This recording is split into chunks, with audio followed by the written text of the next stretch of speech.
자, 그러면은 일반 물리학 9-4강 일반 상대성 이론 들어가 보도록 하겠습니다. 아주 길고도 길었던 상대성 이론이 드디어 끝나갑니다. 일반 상대성 이론이요, 이거 엄청 어려워요. 그래서요, 솔직히 저 잘 모릅니다. 모르는 걸 안다고 할 순 없잖아요. 물론 아는 척은 할 수 있겠지만, 저 솔직히 잘 모릅니다. 일반 상대성 이론 이야기 하려면은 필드 시어리, 그러니까 일단 장론이 필요한데, 제가 그걸 몰라요. 배워본 적도 없을 뿐더러 물리학에 12가지 분과가 있는데 그 분과 중에 제 전공이랑 정반대되는 전공이 있기 때문에 제가 게으름을 핑계로 상대성 이론을 깊게 공부한 적이 없습니다. 그래서 표현적인 내용이랑요, 시험에 나올 만한 내용 조금 요약해가지고 설명해드리는 순서로 가져보도록 하겠습니다.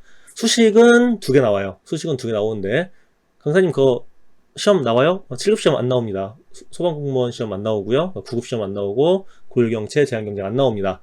시험 문제 안 나오는데 왜 말씀하시나요? 이거 보는 거 다양한 인원들이 보는 거니까 약간 양해 부탁드리면서 들어가 보도록 하겠습니다. 일반 상대성 이론 들어가기 앞서서요, 다시금 과학적 패러다임 전환에 대해서 1강에서 다뤘던 내용이지 그거 한번 생각을 해보도록 하죠. 뉴턴 역학이 성공했던 이유는요, 바로 모든 행성운동을 거의 완벽하게 설명했다는 데 있어요. 거의 완벽하게. 그리고 그 당시에 잘 맞지 않는 부분은 뉴턴 역학이 잘못돼서 뉴턴 역학을 수정해야 되는 것이 아니라 본인들의 수학적 기술에 문제가 있었다고 생각하는 그러한 분위기가 형성되고 있었어요. 그래서 오랜 시간 동안 뉴턴 역학이 설명하지 못했던 수성궤도의 세차 운동을 정확하게 계산하는 방법론에 대해서 문제가 있다고 생각을 했어요. 그러니까 수성의 위치를 수성 궤도 위치를 잘 알지 못하는 이유는 뉴턴 역학이 잘못된 게 아니라 우리가 수학을 못해서야 라고 생각을 했다는 거지. 그랬던 분위기가 있었습니다. 하지만 이런 것들이 이제 아인슈타인의 일반 상대성 이론이 등장하고 나서 훌륭하게 잘 설명이 되었고 수학적으로도 완벽하게 기술이 되게 됩니다. 완벽? 아니 완전? 하여튼 거의 오차 없이 거의 완전하게 기술이 되는 것 같아요. 자, 이 수성의 세차 운동을 설명한 일반 상대성 이론 역시 그 일반 상대성 이론의 증거 중 하나로 이 세차 운동을 사용하게 됩니다. 시험 보시는 분들은 이 내용을 알고 계셔야 돼요. 수성의 세차 운동이 뭔지 몰라도 되는데 수성의 세차 운동을 아인슈타인의 일반 상대성 이론으로 정확히 설명할 수 있다 정도만 알아보시면 되겠습니다. 이 세차 운동이 뭐냐면요, 옆에 참고 그림을 넣어놨는데 여러분 팽이 도는 거 있지, 팽이 도는 거 그거 생각하면 이걸 세차 운동이라 그래. 복잡하게 생각하실 거 없습니다. 아마 이 다음 강의에 회전 운동이 아마 녹화가 돼서 올라가 있을 텐데 회전 운동 보면 제가 세차 운동 설명하는 파트가 있거든요. 참고하시면 될 것 같아요. 자, 그래서 이거 알고 계시면 되고요. 이거 계산한 문제는 안 나와요. 그 또 한 가지, 그리고 뉴턴의 생각 그리고 아인슈타인의 생각의 차이는요, 바로 중력의 반응 속도 차이가 좀 있어요. 뉴턴은 중력장이 즉각적으로 반응한다고 생각을 했지만 특성상대성 이론에 의하면은 어떠한 경우도 빛보다 빠르게 전달될 수 없기 때문에 중력장 역시 아인슈타인은 광속보다는 최소한 빠르진 않다, 느리다 라고 생각을 했어요. 느리게 전달된다고 생각을 했어요. 그렇기 때문에 어느 날 갑자기 태양이 갑자기 사라지면은 우리는 그 중력이 태양에 의한 중력 변화를 잠시 후에 느끼게 됩니다. 마치 빛이 지구까지 오나 8분 정도 걸리나요? 그쯤 걸리니까 중력당도 최소한 그 이상의 시간이 소요될 거라고 아인슈타인은 생각을 해요.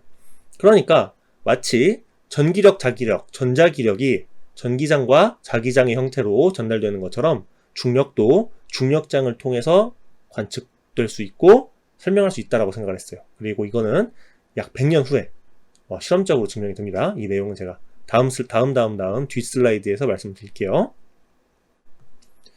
자, 그래서 다음 내용은요, 1905년 이후에 특수상대성 이론을 일반화하기 위해서 아인슈타인은 10년 동안 고민을 하게 돼요. 그 결과로서 자신의 특수상대성 이론을 일반화시키게 됩니다. 그래서 관성좌표계뿐만 아니라 가속좌표계에서 사용 가능한 꼴로 만들게 돼요. 그것이 바로 일반 상대성 이론이 되겠습니다. 그래서 2가지 사고의 확장이 필요하게 되는데, 첫 번째는요, 모든 물리법칙은 관성계든 가속좌표계든 간에 상관없이 기준계에서 동일한 형태를 가진다라는 원리가 하나 필요하고요. 그리고 중력장의 효과는 가속된 좌표계와 완전히 동등하다, 즉 여러분께서 등가 원리라고 외우고 계신 형태의 원리를 적용하게 됩니다. 그래서 이거를 수학적으로 접근을 해보면요, 우리가 이미 1강이 아니지 4강 정도에서 앞선 강의들에서 힘과 가속도의 관계가 F는 ma라는 사실을 공부를 했어요. 그리고 이건 등식이기 때문에, 물리학적인 등식이기 때문에 F가 원인이고 MA가 결과라는 사실도 역시 알고 있습니다. 그런데 우리는요, 뉴턴 역학을 오랫동안 공부했기 때문에 가속도에만 초점을 맞추는 경향성이 있어요. 그러니까 A가 주고 M은 그렇게 중요하지 않다라고 생각하는 경우가 있는데, 이런 경향성은 우리 학습에 의해 선택된 결과예요. 심지어 단위 시간당 속도, 그러니까 가속도가 변하는 경우의 문제는 많이 풀어봤어도, 단위 시간당 질량이 변하는 운동은 기껏해야 로켓의 연료 소모 문제, 이거 본 게 전부일 겁니다. 또는 화약의 운동량 보존 법칙 문제 될 텐데, 이것은 1900년대 물리학설도 마찬가지였지만 아인슈타인은 거장의 한 걸음이죠. 패러다임의 전환, 이 질량 자체에 초점을 맞춰 본 겁니다. 이 결과로서 운동 법칙에서 나타나는 질량과 그리고 중력 상황에서 주어지는 이 행성운동 수준에서의 이 질량이 완전히 수학적으로 동등하다라는 결론에 도달하게 돼요. 어떻게 보면 수학적으로 지극히 당연할 수도 있고, 당연할 수도 있는 이런 사실을 물리학적으로 해석함으로써 완전 새로운 결과를 나타나게 되는 겁니다. 옆에 그림 보면요, 중력과 가속도에 의한 효과예요. 그러니까 중력이 있으니까 무게가 달리죠. 근데 자유낙하를 하게 되면은 무게가 없어집니다. 관성 질량과 중력 질량은 완전히 동등합니다. 관성 질량과 중력 질량은 완전히 동등하다. 이게 등가 원리죠. 그 얘기를 하고 있는 거고, 이거는 시험 문제 나옵니다. 이거는 시험 문제 나와요. 등가 원리는 시험 문제에 나옵니다. 진입한별로 나올 수도 있고, 아니면은 기억 니은 디귿으로 나올 수도 있고, 이로 나올 수도 있으니까 외워두시는 게 좋겠죠. 자, 파악하시고 넘어가도록 하겠습니다. 자, 그러면은 뉴턴 역학과 아인슈타인 중력의 차이를 가시적으로 한번 그려본 건데요. 질량이 물체를 잡아당긴다는 게 뉴턴의 생각이죠. 그러니까 질량이 물체를 잡아당긴다. 그러니까 질량이 물체를 잡아당긴다는 해석으로 충분하지 않았던 문제를 아인슈타인은 어떻게 해결해? 질량을 가진 물체는 공간을 휘게하고 그 결과로서 물체가 질량체에 가까워진다라는, 지금 생각해도 굉장히 이상하고 그 당시에 굉장히 혁명적인 생각을 하게 돼요. 근데 이 혁명적인 생각의 결과로서 우리는 수성의 세차 운동을 포함한 정말 다양한 우주적 관찰 결과를 해석하고 예측할 수 있게 된 거예요. 이 우측 그림 보면은 이거 많이 보셨을 그림인데 전 이 그림 별로 좋아하지 않습니다. 이 그림에서 중요한 게 뭐냐면은 이 위쪽 사각형 있지. 이거를 2차원에서 봐야 돼. 이렇게 위쪽에서 봐야 돼. 가운데 이게 지구가 있는 거야. 물체가 여기 있는 거야. 근데 가까워지는 거거든. 왜? 라는 질문을 한 다음에 이 그림으로 가야 돼. 2차원으로 본 다음에 물체가 지구에 가까워진다. 왜? 이유가 뭐냐? 바로 지구에 의해서 공간이 다음과 같이 휘어있기 때문에 물체가 지구에 가까워진다 라고 해석을 해야 되는 거예요. 왜냐면요, 우리는 4차원을 생각할 수 없어요. 우리는 3차원적, 공간상 3차원적 존재이기 때문에 공간상 4차원을 그리기엔 굉장히 어렵습니다. 우리는 공간상 4차원의 그림자밖에 볼 수 없어요. 그래서 우리가 생각할 수 있는 3차원과 2차원으로 생각을 해보는 거예요. 그래서 저는 이 그림을 같이 머릿속에 넣어 두시는 걸 추천해 드립니다. 이게 2차원이고 3차원이잖아. 이 2차원과 3차원의 관계를 3차원과 4차원을 확장하면은 최종적으로 비로소야 아인슈타인의 생각에 이를 수 있게 되는 겁니다. 자, 다시 정리해 드릴게요. 자, 아인슈타인의 일반 상대성 이론의 요지이자 본질은 뭐다? 다시 질량을 가진 물체는 공간을 휘게한다. 이게 정말 중요한 사실입니다. 그렇기 때문에 질량의 상호작용으로 기술되는 뉴턴의 중력과 전혀 다르게 질량이 없는 빛조차도 공간의 휨에 의해서 경로가 바뀔 수 있는 거예요. 그럼 빛이 휘는 현상도 100% 예측할 수가 있고 100% 관측이 가능해야 되지 않겠습니까? 네, 가능합니다.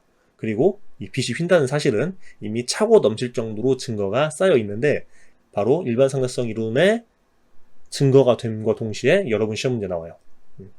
그 예 중에 하나가 바로 중력 렌즈 효과라는 겁니다. 설명해 드릴게요. 여기 질량이 매우 큰 물체가 하나 있어. 근데 여기 별이 하나 있다? 이 별빛이 이렇게 오잖아. 그건 쭉 휘겠지? 이 중력에 의해서 휘게 됩니다. 공간이 휘게 되니까. 그런데 마치 지구에서 관측할 때는 별이 여기 있는 것처럼 보여요. 이게 중력 렌즈 효과고, 아인슈타인 십자가는 이게 네 방향에서 빛이 오는 거야. 네 방향에서. 그러니까 여기 물체가 있고, 여기 지구가 있고, 여기 물체가 있으면은 여기 블랙홀 같은 게 있잖아. 그럼 빛이 이렇게 오고 이렇게 오고 이렇게 오고 이렇게 와서 네 개로 보이는 거거든. 이렇게 받아들여 주시면 되겠습니다. 그렇게 어려운 예제는 아니지, 그치? 그리고 이런 거는 할리데이 예쁜 그림 있길래 한번 가져와 봤어요. 시험 보시는 분들 외우셔야 됩니다. 일반 상대성 이론의 증거 중에 하나로 중력 렌즈 효과와 아인슈타인의 십자가가 있다. 자, 아인슈타인의 십자가 같은 경우에는 고졸 경채 시험에 진입학렬 문제로 나온 적 있다. 알고 있어야 되고. 자, 근데 여기서 우리가 한 걸음 더 나아가면요, 생각해 봐야 될 게 있어요. 질량이 너무 거대한 나머지 공간을 너무나 많이 구부린다면 어떻게 될까? 공간이 너무나 많이 휘어버려서 빛조차 탈출하지 못하고 뱅뱅 돈다면 어떨까? 네, 바로 블랙홀입니다. 일반 상대성 이론의 결과로서 블랙홀이 예측이 됐습니다. 그리고 블랙홀은 실존한다라는 게 이미 스티븐 호킹을 포함한 여러 천체 물리학자들에 의해서 밝혀졌고, 2016년 실제로 블랙홀을 관측을 했죠. 예. 자, 그 전에 이 슈바르츠 실츠 반지름이라는 게 있어요. 이게 뭐냐면요, 어떠한 행성이든 간에 이 슈바르츠 실츠 반지름 이하로 내려가게 되면은 블랙홀이 됩니다.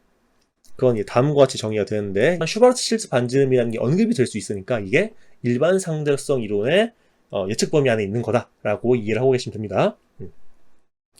지구 같은 경우는요, 반지름이 9mm 정도 되면은 블랙홀이 되고, 태양 같은 경우에는 대략 3km 정도 되면은 블랙홀이 되게 됩니다. 됐죠? 그래서 이 슈바르트 실츠 반지름이라는 단어가 나와도 일반 상대성 이론이랑 연관을 시켜주시면 됩니다. 거기까지만 알고 계시면 돼요. 됐죠?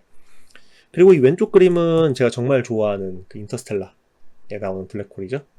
이 영화 진짜 좋아해요. 진짜 멋있는데, 천추의 한이, 아직도 이걸 아이맥스에서 못 본 게 한이야. 재개봉하면은 아이맥스에 가서 3번 볼 용의가 있습니다. 감독을 되게 좋아하거든요. 크리스토퍼 놀란. 그러니까 물리학 관련 영화도 만들고, 최근에 뭐 또 테넷이라는 엔트로피 관련한 영화가 나온 적이 있죠.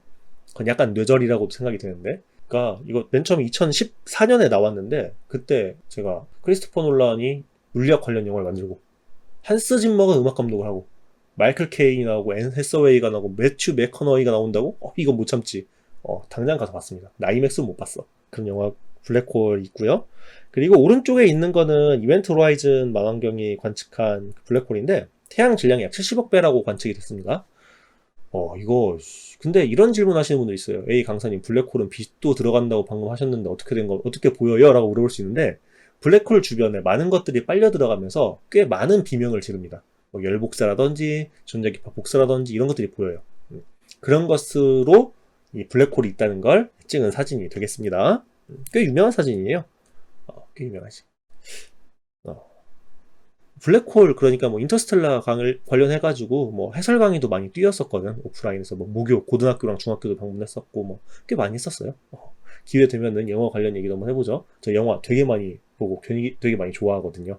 그래서 여기 이 슬라이드에서 중요한 건 뭐냐면은, 슈바르츠 실츠 반지름이라는 개념만 가져가세요. 일반 상대론과 관련이 있고, 이거는 어떠한 행성이든 간에 슈바르츠 실츠 반지름 이하로 떨어지면은 블랙홀이 된다까지 알아가시고, 뭐 여기까지만 아시면 돼요. 그럼 이 슬라이드에서 알아가실 건 끝입니다.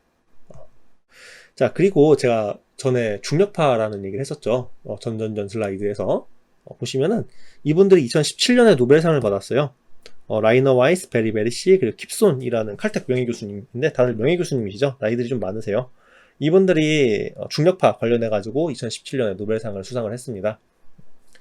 보시면은 이 첫 번째 오른쪽 그림 보시면은 중력파 모식도라고 써놨는데, 거대한 질량체 두 개가 이렇게 뱅뱅, 쌍성운동이라고 하거든? 쌍성운동을 하게 되면은 마치 전하가 가속운동을 해서 전자기파를 방출하는 것처럼 중력파가 방출될 거고, 이걸 관측하면은 중력파가 있다는 걸 알 수 있겠구나.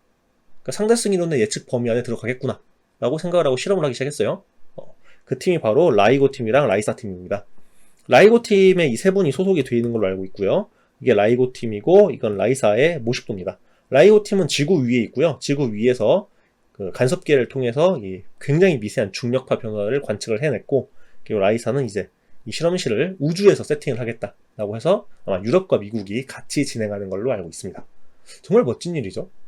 정말 멋진 일이잖아요. 그러니까 우리는 미터 스케일에 살고 기껏해야 초속 100m 정도 수준에 사는 사람들인데, 이 정도 스케일의 인간이 147억 년 우주를 이해해 가려고 하고 있습니다. 정말 멋진 일이고요. 이것 역시, 이 중력파 역시 일반 상대성 이론의 범주 안에 들어가는 내용이다 라고 알고 계시고, 뭐 이런 내용 알고 있으면은 2017년 노벨 물리학상은 중력파로 받았어요 정도 알고 있으면 얼마나 교양 있는 사람이 되겠니? 여기까지 알아두시고 넘어가면 되겠습니다. 자, 마지막이에요. 상대론 예시인데, 이 GPS 시스템이라는 게 글로벌 포지션 시스템이지, 지구 위에 있는 이무의 위치를 위성 3 플러스 1개, 그러니까 원래 3개만 있어도 되는데 삼각 측량을 해야 되니까 백업까지 해가지고 한 개가 더 추가가 돼요. 그러니까 4개 이상의 위성으로 지구의 위치를 정확히 보정하는 장치가 GPS인데, 이거 하려면 상대성 이론이 필요합니다. 왜 그러냐면은 지구는 반지름이 6,400km예요. 근데 지구에 대해서, 지구 중심에 대해서 상공 2만 km 위에 있는 위성의 시계를 보면은 특수 상대성 이론에 의해서 시간 지연 현상이 일어나요. 속도가 빠르기 때문에. 그리고 일반 상대성 이론, 그러니까 중력이 지면에 가까워질수록 세지지. 그러니까 지면이랑 저기 고도 2만 km의 중력이 다르기 때문에 이 중력장의 차이에 의해서 시간이 변해요. 이 말이 뭐야? 특수 상대성 이론의 시간 지연 현상뿐만 아니라 일반 상대성 이론의 중력장 변화에 의해서도 뭐가 생겨? 시간 지연 현상이 생길 수 있다라는 게 결론이에요. 그래서 인터스텔라 보면은 쿠퍼가 블랙홀 근처에 첫 번째 행성 갔을 때 쿠퍼는 잠깐 다녀왔을 뿐인데 우주선 밖에 시간이 엄청 빨리 흐르게 되지. 쿠퍼와 다른 좌표계에 있던 사람, 그 박사님 시간이 엄청 빠르게 흐르잖아. 7년인가 약간 뭐 과장된 거긴 한데 어쨌든. 그 일반 상대성 이론 역시 시간 팽창 현상이 발생한다. 이거 진입학렬 문제 나온 적 있습니다. 까지 챙겨가시면 되겠습니다. 자, 됐죠? 자, 이렇게 해가지고 상대성 이론은 끝이에요. 상대성 이론 끝입니다. 자, 이렇게 해가지고요. 긴 시간 상대성 이론 마무리 짓도록 하겠습니다. 긴 시간 정말 감사하고요. 다음 10강 회전운동 파트로 넘어가 주세요.